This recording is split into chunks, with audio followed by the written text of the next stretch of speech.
नमस्कार साथियों, कैसे हैं आप सभी। उम्मीद करते हैं कि आप स्वस्थ होंगे, सुखी होंगे और प्रसन्न होंगे।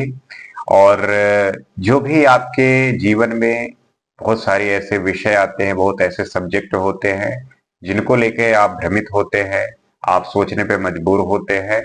तो ऐसे ही विभिन्न सब्जेक्ट पर, अनेक विषयों पर बात करने के लिए हम आपके साथ होते हैं और समझने का प्रयास करते हैं कि उस विषय का जो महत्व है वो कितना है, हमारी क्या जिम्मेदारी बनती है, गवर्नमेंट की क्या बनती है, और सभी लोगों का जो एक योगदान है उसके प्रति, समाज के प्रति, और इस नेचर को बचाने की जो हमारी जिम्मेदारी है वो कैसी होनी चाहिए। हम कैसे अपने जो टेक्नोलॉजी है उसका उपयोग करते हुए इन चीजों को हम कर सकते हैं और एक अच्छा जो है लाभ प्राप्त कर सकते हैं किसी भी क्षेत्र में।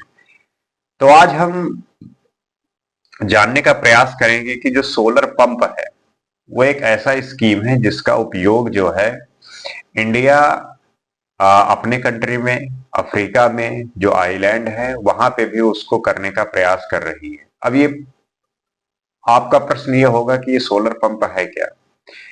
तो जैसा कि आप जानते ही हैं कि हम जो किसान लोग हैं वो खेतों में पानी डालने के लिए ट्यूबवेल जो है लगाते हैं और उससे पानी जो है निकाल कर हम अपने खेतों की सिंचाई करते हैं।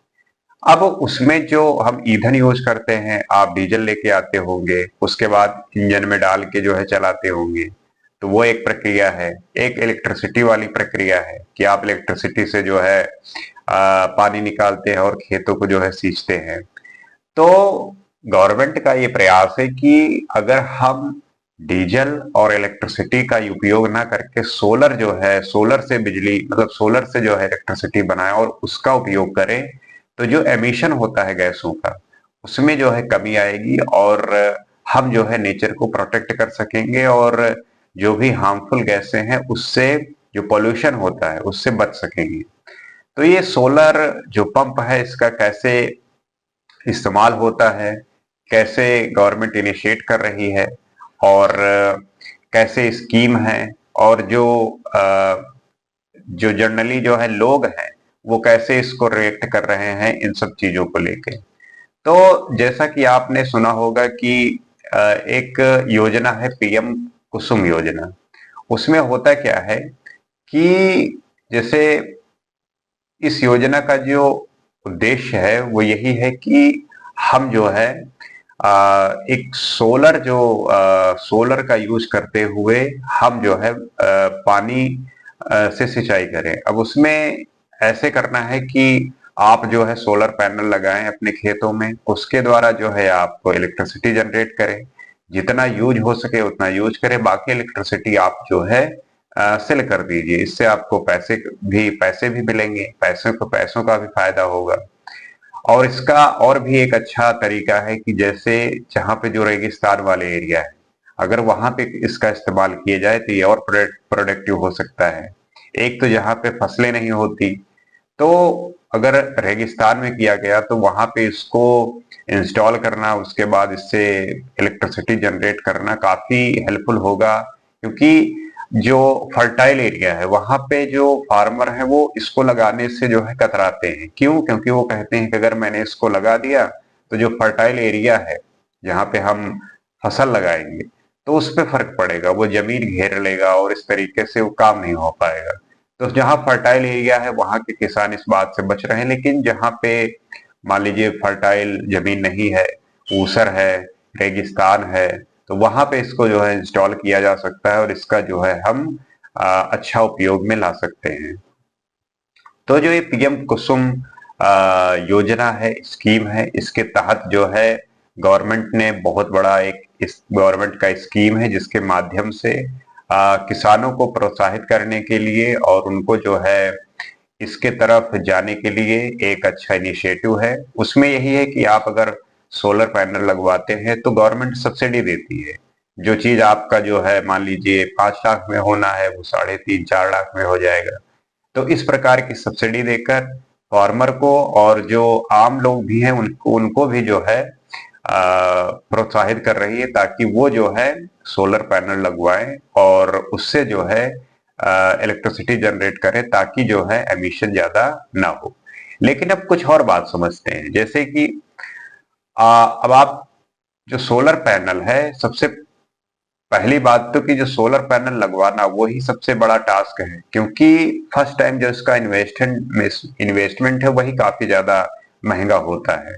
आप अगर छोटा सा नॉर्मल भी अगर आप लगवा रहे हैं घर वगैरह के लिए, तब भी जो है 4-5 लाख कहीं नहीं गए, इतने लग ही जाते हैं। तो इतना बड़ा इन्वेस्टमेंट करना एक फार्मर के लिए बहुत मुश्किल होता है।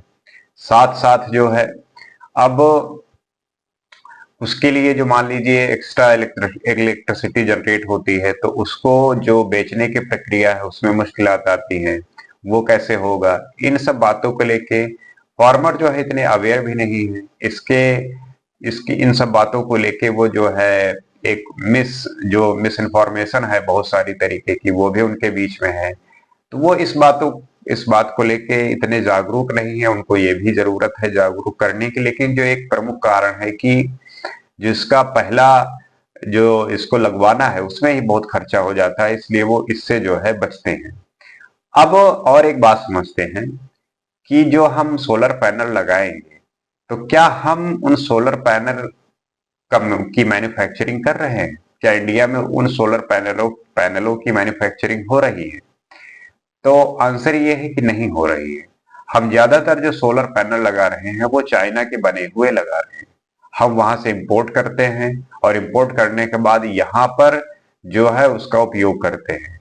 बहुत जगह ऐसे होता है, ये बहुत तरीके ऐसे भी हैं कि हम जो है रॉ मटेरियल वहां से इंपोर्ट करते हैं, यहाँ पे असेंबल करके जो है उसको मेड इन इंडिया का ठप्पा लगा के बेचते हैं। तो इस तरीके की जो है चीजें हैं। तो हम सोलर पैनल के लिए स्कीम बना रहे हैं, सब कुछ कर रहे हैं, लेकिन सोलर पैनल बनाना खुद के कंट्री में ये सबसे बड़ा चैलेंज है, ये सबसे बड़ा टास्क है। अगर आप इसको इनिशिएट कर रहे हो तो जरूरी है कि आप जो है इसकी खुद मैन्युफैक्चरिंग करिए, आप इसका खुद प्रोडक्शन करिए और अपने किसानों को या और भी जो लोग हैं इससे फायदा चाहते हैं तो उनको जो है ये बताइए कि ये डोमेस्टिक प्रोडक्ट है और अपना ही है, इसको यूज करेंगे तो जो भी फायदा होगा हमें होगा। क्योंकि आपको पता है कि अगर फार्मर डीजल से जो है ट्यूबवेल चला रहा है तो एक बड़ा अमाउंट जो है डीजल का इन एग्रीकल्चर सेक्टर में जाता है, और हमारा जो क्रूड ऑयल का इंपोर्ट है वो बहुत ज्यादा बढ़ता रहता है और महंगा होता रहता है।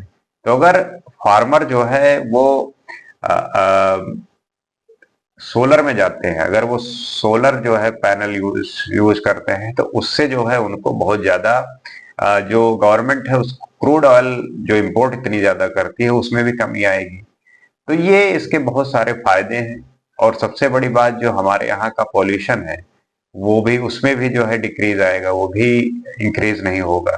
तो इस तरीके से कई सारे इसके लाभ हैं, लेकिन साथ साथ में चैलेंजेस भी हैं। उसको कम करने का प्रयास गवर्नमेंट सब्सिडी देके करती है, क्योंकि सोलर पैनल लगवाना एक एक बहुत बड़ा टास्क है, उसमें काफी खर्चा आता है। परंतु सब्सिडी देने के बाद थोड़ा सस्ता तो हो जाता है, लेकिन अभी भी जो फार्मर है उनके मन में कई सारे डाउट हैं। और क्योंकि वो अगर फर्टाइल एरिया में आप लगवा रहे हैं तो वो जमीन जो है ऑक्यूपाई करता है।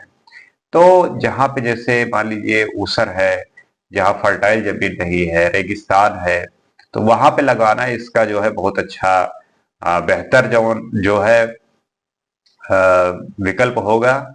और जरूरी ये भी है कि उसको ग्रिड के साथ कनेक्ट किया जाए, मतलब कि जो इलेक्ट्रिसिटी जनरेट होगी सीधा ग्रिड के साथ कनेक्ट हो और सीधा जो है सप्लाई हो। तो ये सब मैकेनिज्म तैयार करके हमारे किसानों को उनके अपने तरीके से चीजों को बनाने का और मैन्युफैक्चरिंग करने का प्रयास करना चाहिए, जिससे हम अपने देश में अपने फार्मरों के लिए, अपने नेचर को प्रोटेक्ट करने के लिए इस तरीके के काम कर सकें, जिससे हमारा देश प्रगति के रास्ते में और आगे बढ़े और अच्छे से ग्रोथ कर सके। इसी आशा के साथ आपसे उम्मीद करता हूं कि इस वीडियो के माध्यम से आपको ये जो टॉपिक है, ये जो दिक्कतें हैं होती है। कोई भी नया इनिशिएटिव शुरू करने से पहले कई सारे चैलेंजेस होते हैं, जब वो फुलफिल होते हैं, सही बैठते हैं, तब जाके उसका जो है अच्छा डेवलपमेंट होता है। तो इसी प्रयास के साथ इस बात को आप समझे होंगे, और ये बात आप भी आपके भी साथ में घटित हुआ होगा कि सोलर पैनल आप लगवा लीजिए, क्या कारण है नहीं लगवा रहे हैं, और लगवाए तो क्यों लगवाएं, आपका क्या आप क्या राय रखते हैं, आपकी क्या सोच है, ये भी जो है कमेंट में बताइए। इसी आशा के साथ आपको इस बातों से ये बात समझे होंगे, जाने होंगे। अगले वीडियो में इसी तरीके से किसी और सब्जेक्ट पर, किसी और विषय पे हम बात करेंगे। आज के लिए इतना ही। नमस्कार।